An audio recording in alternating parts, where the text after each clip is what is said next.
दोस्तों नमस्कार, मेरा नाम है अनूप आकाश वर्मा और आप देख रहे हैं द रिपोर्टर हिंदी। पश्चिम बंगाल विधानसभा चुनाव 2026 में जमीनी स्तर पर जो सबसे बड़ा बदलाव इस वक्त दिखाई दे रहा है वो ये है कि मुकाबला अब सिर्फ ऑल इंडिया तृणमूल कांग्रेस बनाम भारतीय जनता पार्टी नहीं रह गया, बल्कि इंडियन नेशनल कांग्रेस तीसरी ताकत के रूप में कई सीटों पर निर्णायक भूमिका में आ गई है। खास बात यह है कि लगभग 65 से 70 सीटें ऐसी हैं जहां मुकाबला बेहद करीबी है और थोड़े वोट शिफ्ट से परिणाम बदल सकते हैं। यही वो स्पेस है जहां कांग्रेस बीजेपी को सबसे ज़्यादा नुकसान पहुंचा रही है। अब सीट दर सीट और जोन वाइज ग्राउंड रियलिटी को समझें तो मालदा जिला जहां पर 12 विधानसभा सीटें आती हैं, कांग्रेस का पारंपरिक गढ़ है। यहां पर कांग्रेस ऐतिहासिक रूप से मजबूत रही है। मालदा उत्तर, मालदा दक्षिण, इंग्लिश बाजार, हरिश्चंद्रपुर, ये जो प्रमुख विधानसभा सीटें हैं जहां कांग्रेस मजबूत है। मुस्लिम आबादी 45 से 55% के आसपास है। दलित प्लस ओबीसी यहाँ 25 से 30% हैं।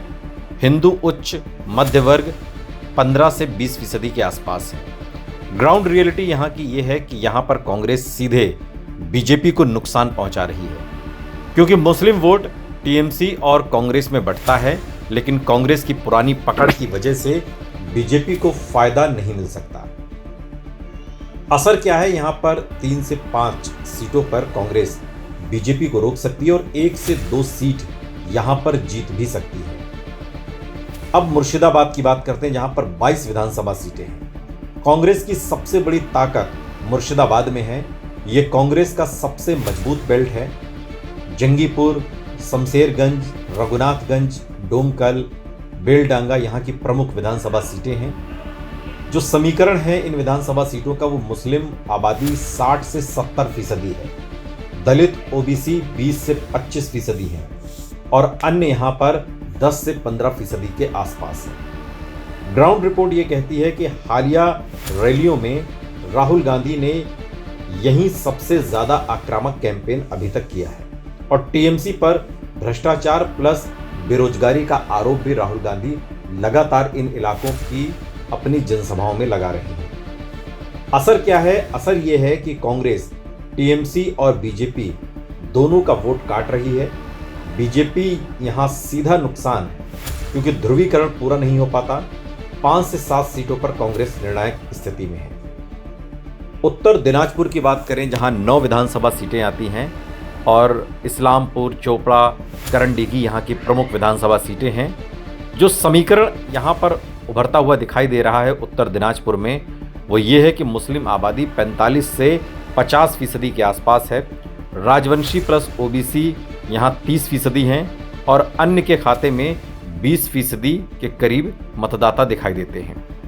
जो ग्राउंड रियलिटी है यहाँ की, वो ये है कि यहाँ बीजेपी 2021 में मजबूत हुई थी, लेकिन अब कांग्रेस के सक्रिय होने से मुस्लिम वोट पूरी तरीके से बढ़ रहा है। असर यह है कि बीजेपी को यहां सीधा नुकसान है। 2 से 3 सीटों पर कांग्रेस स्पॉइलर की भूमिका में दिखाई देती है। उत्तर बंगाल की बात करें, कूच बिहार, जलपाईगुड़ी, अलीपुरद्वार यहाँ की प्रमुख सीटें हैं। दिनहाटा, माथाभांगा, जलपाईगुड़ी, अलीपुरद्वार। यहाँ जो समीकरण है वो राजवंशी प्लस आदिवासी समुदाय का है और 40 से 50% के आसपास ये लोग हैं। दलित आबादी यहाँ 15 से 20% है। मुस्लिम आबादी यहाँ 10 से 15% के आसपास है। जो ग्राउंड रियलिटी है वो ये है कि यहाँ पर बीजेपी का मजबूत इलाका इसे माना जाता है, लेकिन यहाँ कांग्रेस तीसरी ताकत बनकर 5 से 10% वोट काट रही है। इसका असर ये होगा कि करीबी सीटों पर बीजेपी हार सकती है। 4 से 6 सीटों पर कांग्रेस का अप्रत्यक्ष प्रभाव इन इलाकों में दिखाई देता है। नदिया की बात करें, जहां 17 विधानसभा सीटें आती हैं और उसमें प्रमुख सीटें हैं कृष्णानगर, रानाघाट, चाघरा। और यहां का जो समीकरण है वो ये है कि मतुआ जो समाज है वो यहां पर तकरीबन 25 से 30% है। इसके अलावा 25% यहां पर मुस्लिम हैं और 30% के करीब अन्य ओबीसी जातियां इन इलाकों में आती हैं। जो ज़मीनी रिपोर्ट है, ग्राउंड रिपोर्ट है, उसके मुताबिक यहाँ बीजेपी वर्सेस टीएमसी का सीधा मुकाबला रहा, लेकिन कांग्रेस के आने से अब वोट त्रिकोणीय हो रहा है। ये चुनाव पूरी तरीके से त्रिकोणीय हो गया है। इसका असर ये होगा कि 3 से 4 सीटों पर बीजेपी को नुकसान हो सकता है। उत्तर 24 परगना की बात करें, जहां 38 विधानसभा सीटें आती हैं, बशीरहाट, हावड़ा, बारासात यहाँ की प्रमुख सीटें हैं। समीकरण यह है कि मुस्लिम आबादी यहाँ 30 से 40% है और मतुआ प्लस दलित समाज यहाँ 25% के आसपास है और शहरी वर्ग यहाँ 20% के आसपास माना जाता है। जो ग्राउंड रियलिटी है वो ये कहती है कि यहाँ पर बीजेपी ने 2021 में अच्छा प्रदर्शन किया था, लेकिन अब कांग्रेस मुस्लिम वोट बैंक में सेंध लगा रही है। असर ये होगा कि बीजेपी की 5 से 7 सीटों पर कांग्रेस यहाँ मुश्किल हालात पैदा कर सकती है। दक्षिण 24 परगना की बात करें, जहाँ प्रमुख सीटें हैं भांगड़, कैनिंग, जयनगर, यहाँ का समीकरण यह है कि मुस्लिम आबादी 35 से 45% है, दलित यहाँ 20% से ज़्यादा हैं और इसका असर यह है कि कांग्रेस टीएमसी का वोट काटती है, लेकिन अप्रत्यक्ष रूप से बीजेपी को भी नुकसान है। कोलकाता और शहरी बेल्ट की बात करें तो प्रमुख सीटें हैं Kolkata port, park circus, Behala. समीकरण यह है कि मुस्लिम प्लस सेक्युलर वोट 40% के आसपास है और मध्य वर्ग 30% के आसपास इन इलाकों में है। ग्राउंड सच्चाई यह है कि यहाँ Congress anti BJP plus anti TMC vote ले रही है। इसका असर यह है कि 2 से 3 सीटों पर बीजेपी का नुकसान साफ तौर पर दिखाई देता है।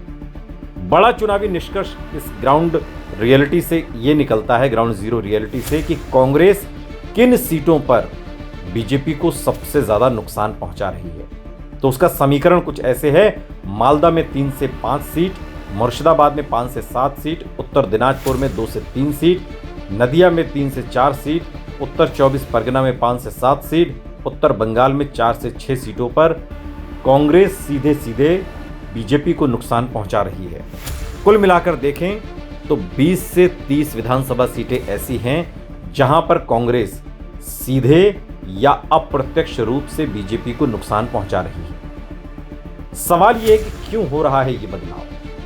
तो इसके जवाब कुछ पॉइंट्स में है। पहला, मुस्लिम वोट का विभाजन। दूसरा, कांग्रेस का पुराना संगठन पुनर्जीवित हो रहा है। तीसरा, राहुल गांधी की आक्रामक रैलियां। चौथा, बीजेपी का सीमित सामाजिक विस्तार। और पांचवा, त्रिकोणीय मुकाबला। इसकी 5 बड़ी वजह है। पश्चिम बंगाल विधानसभा चुनाव 2026 में कांग्रेस विनर भले न बने, लेकिन गेम चेंजर जरूर बन सकती है, बन चुकी है, क्योंकि बीजेपी की सीधी सीटें कम कर सकती है कांग्रेस और टीएमसी को भी नुकसान पहुंचा सकती है और 20 से 30 सीटों पर परिणाम बिल्कुल पलट सकते हैं। और इसलिए सबसे बड़ा सच यह है कि कांग्रेस खुद कम सीटें जीते, लेकिन दूसरों को हराने की ताकत अब धीरे धीरे वो हासिल कर चुकी है और पश्चिम बंगाल के इस विधानसभा चुनाव में ये खेल दिखाई भी देगा।